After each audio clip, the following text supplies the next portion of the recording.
Many thanks for staying with us. This is still Report Desk Africa. Well, the race to Nigeria's 2023 presidential election has finally come to an end. I mean, of course, except for the hitches and glitches that have been recorded, but have been taken to court. And of course, we will be keeping you updated on the outcomes of that. But everyone is certainly looking forward to the gubernatorial election that was originally slated for the 11th of March, which was supposed to be this Saturday, but has now been postponed to the 18th of March. The postponement has definitely raised some concerns by Nigerians, and we will definitely be looking at the implication of this for the governorship election amidst other related issues. Don't forget, this is also linked to how the presidential elections turned out. Now, the good thing is my co-anchor here, Bernard Akede, took time to package a report that talks about the operations of INEC focusing on the concluded presidential election and what it holds for the coming gubernatorial election. Do take a look. The elections were conducted, votes were cast and counted, and the result was announced and a president-elect declared. But from all indicators, the process was anything but seamless.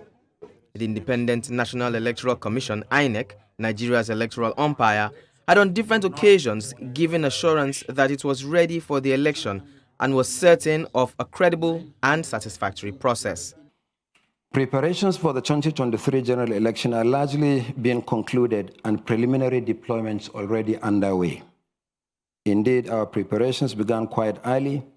One important lesson from 2019 is that early preparations for election provide opportunities for adequate planning, acquisition, and testing of systems. But on election day, several polling units were bedeviled by different operational issues, from the late arrival of some ad hoc staff and electoral materials to the refusal of staff to work for not being paid training allowance.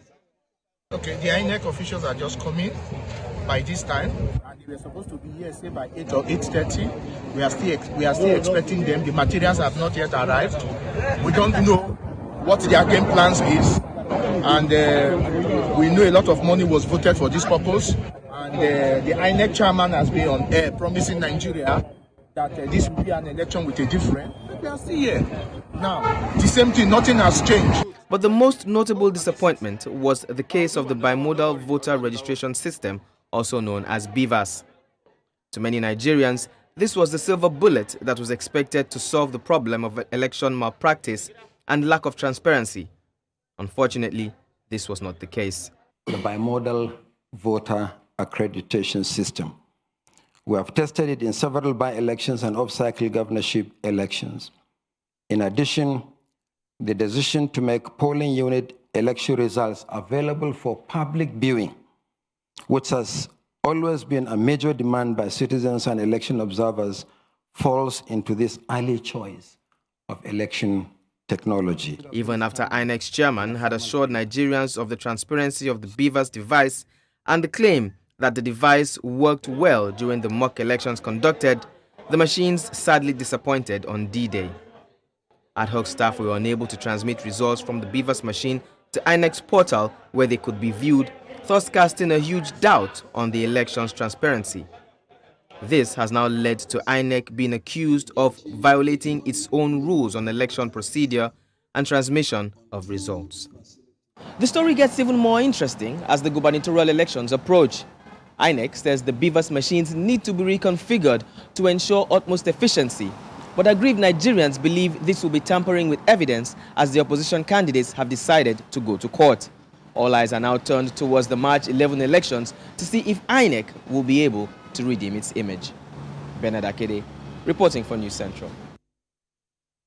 Well, that was the update on how the presidential election turned out and what to expect for the gubernatorial election done by my co-anchor and, of course, my co-correspondent, Bernard Akede. Now, joining us to discuss this very pivotal issue, and I use that word because our guest likes to use the word a lot, is News Central's Dakbo Adeboye, the pivotal Dakbo Adeboye. Thank you so much for joining us, Dakbo. We celebrate you today. Yes, so I celebrate you enormously. We celebrate you drastically. Blessings. I love the yellow, by the way. Oh, thank you. I'm shining. I'm competing with the sun. Anyways, how has it been generally, the election period? What do you say? What would you say that you have observed? Okay, so, I mean, Nigeria's just concluded presidential elections. let me borrow the words of one of the candidates. One of the most controversial elections that will go down in the history of the country. And you would agree with me because, I mean, the promises were high from INEC. Even some days before the election, we saw the chairman saying they are not moving the dates. They are so prepared. They are, pumped up, and Nigerians should expect the best from INEC. And eventually we saw the outcome, right? Some have likened it to what I ordered versus what I got. But even as much as that, also, we saw the eventual outcome in terms of the results too. The president, the elect, the party, grossing about 8 million plus votes. And then, of course, we saw the other parties, that's the remaining two, the immediate two, talking about the Labour Party and the PDP, grossing just a little above 6 million votes. And of course, that has elicited a lot of reactions since then as regards the credibility of this election. Part of the concerns includes, number one, the chairman said in terms of the transmission of the results, it's going to be seamless, electronic, right? Meaning that probably as you're voting, automatically the number adds up to the already collated numbers on a server. But lo and behold, it was like went back to the paper, system that you can see currently on your screen right now, and the numbers didn't tally. And right now, the situation is that the case is in court. The aggrieved parties who are not comfortable with the outcome decided to drag the process, including the commission, to court. And the update right now is that the parties are seeking to have access to the back-end, details in terms of the numbers from the beavers in order to sort of do their own matchmaking and ensure that everything syncs. And of course, the court has said, you know what, even though your request is pretty much valid, we also have to consider INEC's standpoint of view. And the fallout of this is on the gubernatorial election. And of course, we know the eventual outcome of that, saying that it has to be postponed, to allow them properly prepare. Now, the thing is this. Okay, go ahead, before I jump in. The thing is this. There are several questions to be asked. And part of it is, number one, do Nigerians themselves still have faith in the INEC, that's the commission itself, given the outcome of the presidential election? And then number two, how valid is even this, the postponement itself, the reason given for INEC wanting to push the election a week after? For me, I just think that INEC promised so much and at the end of the day delivered below the expectation of Nigerians. Yes, we know the pressure was so much. Let me use Street Palace. It was WASA. But at the end of the day, it could have been better in terms of delivery from INEC. And that's why you have a lot of fallouts right now. And for me, I just feel that this just shows that to a large extent, probably we have a long way to go when it comes to our, election, system right now in the country. And it's really, really sad. All right. Dr. Quickly, let me jump in here. I was going to say, with all that you have said, clearly we see that INEC may not have been as prepared as it claimed to have, claimed to be prior to the elections. Now, particularly, the question I was going to ask is INEC's reason for postponing, the gubernatorial elections that we're expecting, or that was supposed to hold in 2 days' time, has been moved by 1 week. Is the reason valid? But first of all, here's the reason why the elections have been postponed. Now, the bimodal voter accreditation system machine, that's BVAS, that we've been talking about lately, was supposed to be that machine that would transmit, the voting results to INEC's portal where people can see it, right? And now there have been discrepancies about how BVAS was used. At some point, they said some were saying that there was no network, they couldn't access the portal. Some say that the INEC ad hoc staff just couldn't upload the results on the BVAS machine. Well, whatever the reason may be, now of course we know that the opposition parties have gone to court, like you clearly mentioned, and they have requested that they be granted access to these machines, right, to see what exactly has happened there. But INEC says that these machines have to be reconfigured so that they can be properly, they can be ready for the governorship elections, which was to hold, right? So the question now is, of course, some say they smell a rat here. If INEC is given a chance to reconfigure these machines, does this not seem like tampering with evidence? But however, INEC is saying if you don't let us configure these machines, the machines may not be ready for the elections, hence the postponement of the elections that we now have seen. Where do you stand in this on this, Dakpo? Okay, now just to add to that, part of what they're also saying is that they would upload what they have on the machines to their back-end cloud so that at the end of the day, the gubernatorial election can still hold, and of course the candidates can still have access to the information data, the information. I think the issue here is this. If you look at the reason INEC gave, you would want to say to some extent, maybe it's valid.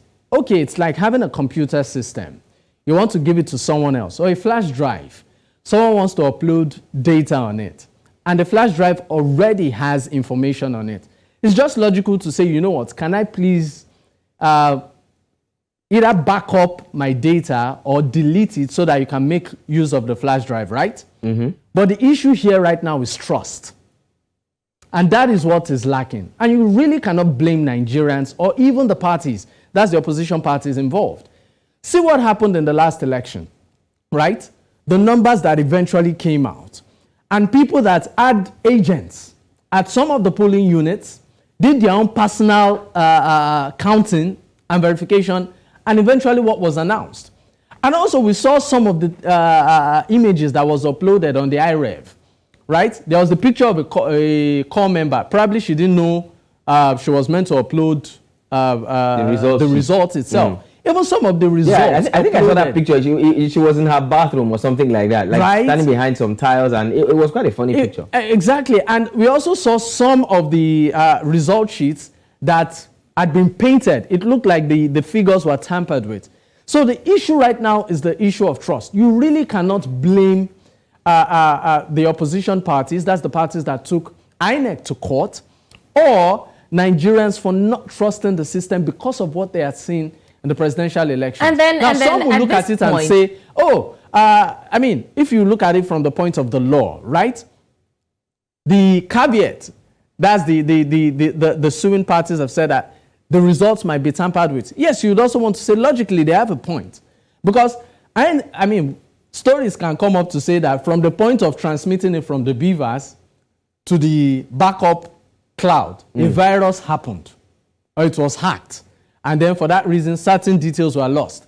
We've seen some of these things play out in the past. So I think the issue of trust is the point here. And you really cannot blame any of the parties involved that do not trust INEC in all of this. I mean, like I was saying, at this point, I think it's unfathomable if we still want to leave all of these details and trust it in the hands of one particular body. I think that really at the point where we are, there should be a body, probably the Supreme Court will oversee that will inspect all the parties that want to be privy to that information on, on the portal. For example, we hear that the court is about to or has granted both parties the access to inspect here, inspect there, and then the INEC. So I feel like there should be a body that is overseeing generally, because at the end of the day, Nigerians can no longer trust anyone, whether the opposition party, whether the party that just was declared winner, or the INEC itself. And then, talking about credibility as well and level of preparedness,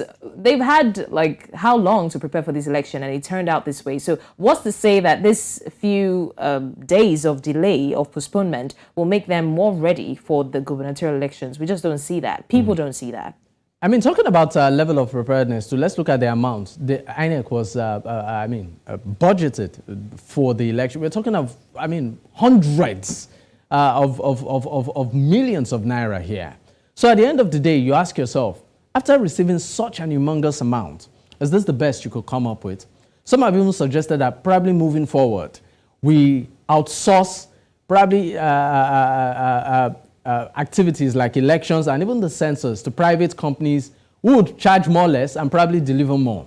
But the point is this, at the end of the day, the trust factor is missing, and you really can't blame the parties. Also, the issue of accountability also comes to the question. Are you saying that when you are planning as a commission, you did not have any other contingency plan should you decide, or should issues or matters like this arise, that maybe one of the aggrieved parties says, you know what, we need to even do a back-end check of the results you guys produce. Did you guys not make an alternative plan to know that, okay, the governorship elections and also the state house elections will hold? This should be our backup plan. Didn't you have any of that in place?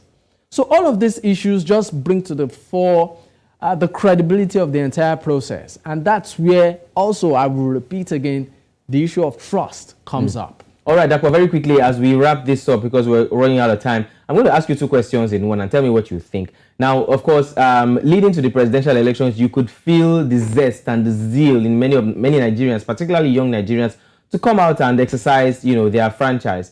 But with the occurrence that we saw, the different happenings that we saw around the presidential elections and the postponement of the gubernatorial elections, my first question goes thus: do you think that this may affect the turnout or the participation of Nigerians come March 18th when the election has been postponed to, or which the election has been postponed to? And secondly, further or subsequent elections, do you think that this, this whole drama that has played out will affect credibility, like you clearly mentioned, of INEC going forward from here?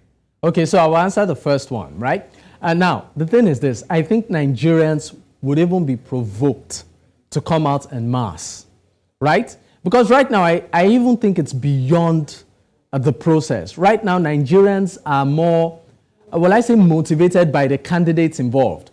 I'm sorry to use this, but I will use it. It looks like there's a tsunami. Maybe the word they use is obese tsunami, right? The test for change. We've seen in previous weeks, governors apologizing to their people, governors being accessible, right, in certain states, carrying out capital projects that hitherto they had not done in 4 years, right? We've seen rep members at state level buying transformers for their constituency, things they never did in the past 4 years. So we are beginning to see that they are feeling the heat too. So I think Nigerians would actually still come out in mass and do what they need to do on that day. But I mean, Dapo, I quite agree with you. But let's not forget the bigotry that is going on, which is, as a matter of fact, very tiring. Amongst the candidates for the gubernatorial elections, especially in Lagos State, where because one person is not from this place, or the person carries the name of another, ethnic group, it just really is frustrating for a lot of Nigerians. And I'm seeing a lot of responses like, you know what, I don't even care anymore. So I mean, there is the part where they are motivated to vote, but then again, all of this is coming up and it's making so many people feel, is this even worth it? Okay, now the thing is this: it's really sad that a lot of all of that narrative is prevalent in Lagos, right? Where Lagos, as much as it's located in the west, is a state located in the western part of Nigeria, which is predominantly dominated by the Yorubas. Lagos is a peculiar makeup because it has a mix of several tribes. Some have even described the state as a metropolitan state. I'm trying not to use the word no man's land, right? But however, in spite of all of this, we are beginning to see Nigeria's democracy evolve. Forget the narrative of the tribal sentiment and all of that, but we are beginning to see a democracy evolving into accountability, and also the leaders being genuinely, compassionate about the people. We saw that happen in the presidential election, and I think that's why right now it looks like all the candidates have realized that we cannot sit in our comfort zones anymore. Nigerians are beginning to ask questions through their votes. So in spite of all of the narrative, I think it's even beyond that. The Obi movement, the Obi tsunami, the obedience and all of that, some people saying that, the Labour Party is peculiarly known to a certain tribe, the APC is peculiar to, and all of it. I think it's beyond all of that narrative. All right. What Nigerians want right now is a government that works. Okay, and thank you so much, seen that. Maybe quite a number of them have seen that in a particular party, or movement. And that's why you are beginning to see a lot of clamor. So it's beyond all that tribal narrative. All right, thank you so much for that, and thanks for your input on this matter. We look forward to seeing how the gubernatorial election turns out, and we hope, and we really do hope, that the INEC is prepared for the elections come the 18th. Thank you again, Dapo, for joining us. Thank you, Dapo. Thank you.